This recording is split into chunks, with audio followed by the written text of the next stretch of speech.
It was almost midnight when Daniel, a tired single dad and night shift janitor, pushed his mop across the gleaming marble floor of the towering corporate headquarters. His hands were rough from years of scrubbing floors, his back ached from bending over all day, and yet his mind wasn't on the pain, it was on his daughter, Emily. She was asleep now, probably hugging the worn teddy bear she never let go of.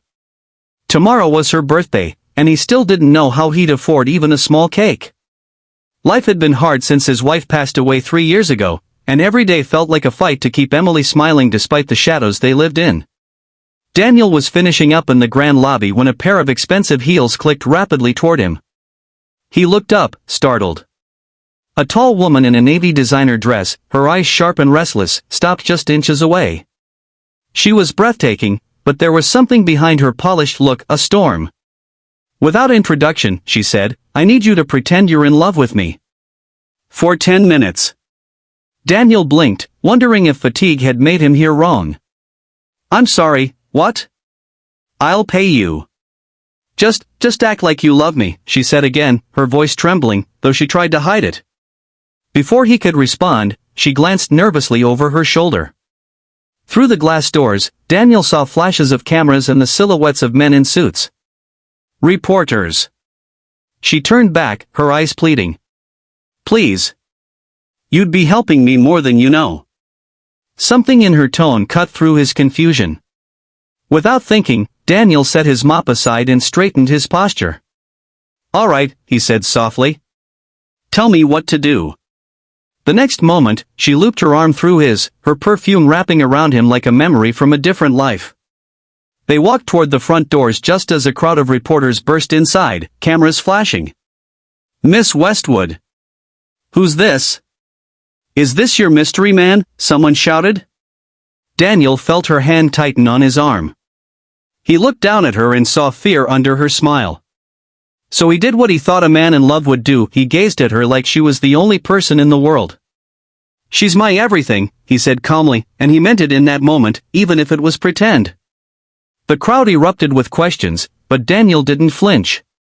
He kept his voice steady, answering as if every word was truth, weaving small, tender details about how they met and what she meant to him. Her tense shoulders began to relax. She even laughed once, and it sounded real. For 10 minutes, they were a couple in love, her world didn't seem so heavy, and his didn't seem so empty. When the reporters finally left, she exhaled a shaky breath and let go of his arm. "You were incredible," she whispered. She introduced herself, Claire Westwood, CEO of Westwood Enterprises. He had heard her name before in news headlines, always linked to business success and icy boardroom power. Tonight, she didn't look like the untouchable CEO, she looked human. They sat in the quiet lobby as she explained. An aggressive merger partner had been trying to push her into a marriage scandal to ruin her credibility. The mystery boyfriend was her way to stop them from spreading lies. Daniel listened, not judging, just understanding. She asked him about himself, and he told her about Emily. He didn't expect her eyes to soften the way they did. "You're raising her alone?" she asked. He nodded. There was a pause before she said, "I lost my dad when I was little. He would have done anything for me. I can see you're the same kind of father." That night, before she left, she pressed a thick envelope into his hand. "For your help," she said. He tried to refuse, but she smiled knowingly. "Consider it a thank you from someone who doesn't meet many honest men anymore." The next morning, Daniel opened the envelope expecting cash. Instead, there was a note, "Come see me at my office. Let's talk about a better job for you." And tucked behind it, a birthday voucher for the best toy store in the city. When he showed Emily the voucher, she jumped into his arms. "Daddy, you're the best," she squealed. He hugged her tight, not knowing that was only the beginning. Claire kept her word, she hired him as a facilities manager, a position with better pay, benefits, and dignity.